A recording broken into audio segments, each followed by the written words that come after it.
I believe that most human beings are only living at about 40% of their capability. We have a factory, a nice governor in our brain, and it's a survival mechanism. It protects us from pain and suffering. Our mind says, oh no, this isn't fun. We should back off. We should sit down, find something more comfortable. And there's something about the mind. The mind has the tactical advantage over you at all times. At all times of your life, the mind has a tactical advantage over you. Why is that? It knows what you're afraid of. It knows your insecurities. It knows your deep, dark lies. And it starts to push you away. It pushes you in a direction that is comfortable. The mind controls everything. So what I realized was that when I was growing up and I was 300 pounds and I got all fat and I got all insecure, I realized that my mind kept taking me in this direction. When things got uncomfortable for me, when I was facing my insecurities, when I was facing my fears, my mind said, oh no, we have the tactical advantage. We need to get you, separate you from this feeling. This feeling over here. Life's all about feelings. We want the happy feeling. We don't want that feeling of this sucks. Why am I here? And you don't have any, so you can't answer those questions, so you leave. I started realizing that if in that moment you can answer those questions and you are now in charge of your brain versus your brain ruling you, that's where all that stuff comes from. So the 40% rule is all of that. You get to 40%, your brain says, we're done. Let's roll, man. This is starting to get painful. This is uncomfortable. So you sit down. You have to figure out ways, and everybody's different. That's how the book kind of talks about, like we all have these things about 5 steps to this and 4 steps to this. It's a lot more than that. It's a habit. So if you know that at 40%, I'm feeling pain. At 40%, I'm feeling pain. That's where the 40% rule kicks in. Now it starts. Okay, I'm feeling pain. My mind's saying, get out of here, run, flee. The fight or flight kicks in. Okay, we're done. We're not good enough. It starts telling you all these things. You start to believe it because the mind controls all. This is the time where you have to gain control back of your mind. It's okay, let me see if I can go 45%. And once you start giving yourself more and more hope and start realizing, okay, the mind starts to be, okay, what are you doing? We're supposed to be going right and you're going left. You start then controlling your mind. Start finding more in yourself, and then it goes from 40% to a lot further than that. But that's the start of it, though. Get to the spot where your mind is saying stop. Whatever that is, you gotta get there first. You gotta control yourself in that moment. You have to have the truth to have a starting point. If I'm lying to you about who I am, there's no starting point. There's a false reality. You have to create the real reality. So for me, I was lying to this, lying about that, so I had no starting point. Once you come face to face with who you are, you have a starting point. All right, I'm not real smart. I have no courage. I have no self-esteem. I have no nothing. Nothing. That's my starting point.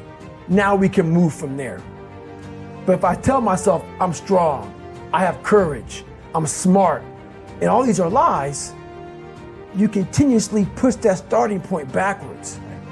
So that starting point is the truth that only you can tell yourself. We like to surround ourselves. It makes us feel so good. Those people who say, it's okay, it's okay, it's not okay. It isn't okay, man. And I get it, society's changing. We love to feel wanted and loved. Trust me, that's all important. It is. But you have to have the truth from people. Hey, you're not working your butt off hard enough. You're not trying hard enough. We all think we're trying hard. But what are you gauging that off of? Are you gauging off of, like I talked to this one kid the other day, college is kicking my ass. I said, what are you gauging that off of? I go, are you trying? He goes, yeah, I'm trying my ass off. I'm studying hard. I go, what are you gauging trying hard off of? Well, in high school, I didn't have to try at all. And I made great grades. In college, I'm trying hard. You're trying hard compared to what you did in high school, which was it came easy to you. So your reality is something that you created off of something easy. So you trying hard is 2 hours of studying. I'm gonna tell you the difference in trying hard and trying hard. Trying hard is something in your mind just doesn't stop, where you know 2 hours isn't enough. So it's all about, reality and what you're basing things off of. When I was 297 pounds and I was fat as hell trying to be a Navy SEAL, the scariest thing in the world to me, even to this day, was that could have been the rest of my life. I thought then I was trying hard. That's the scariest thing in the world. I thought then, 297 pound, working for Ecolab, spraying for cockroaches, making $1,000 a month. I thought that was me at my 100% potential. Come to find out, a few years later, I wasn't anywhere near that. 106 pounds less, graduate Navy SEAL training, went on to do all these other things. Looking back on that, that was me trying hard. That's why people gotta understand, what is in us, we have no idea until we start trying hard. And I mean really trying hard, where you're obsessed with, hey, this is my new norm. My new norm is that, wow, this isn't always fun. It's not always meant to be fun. And that's when you know you're trying hard. We have the easy voice, telling yourself, I'm easy at 90% of my full potential, maybe 100% at that 20%. That's that voice that we all love. That's that very comfortable voice, that's that mommy holding you saying, it's gonna be okay. Doesn't care how good you are, just loves you. Just loves you no matter how messed up you are in life. That's where we wanna be at. And we live over here in this land. So what you have to do first is turn up this voice over here. The voice saying things to you that aren't nice. And it's not putting yourself down. People take this the wrong way in this new society. I'm not saying to put yourself down. I'm saying listen to the truth. And the truth isn't in the 20%. The truth is in this other part of your brain saying, look, man, you're wasting a bunch of percentage here. We have 80 more percent that we're not tapping into, because in this other 80% is suffering, pain, failure, self-doubt, darkness, and then a whole bunch of light. So a lot of us know that. I can get over here, but over here, man, this is much better, because I gotta go through this journey that is not fun. This from 20 to 100% is not fun. So we decide to live over here. So everybody goes, how do you do that? You know exactly how to do that. You know exactly, it's not a magic trick. It's all back down to a very primitive mindset of we just have to do. It's like breathing. Breathing becomes normal. Like we don't even know that we're doing it. That's how you have to live your life.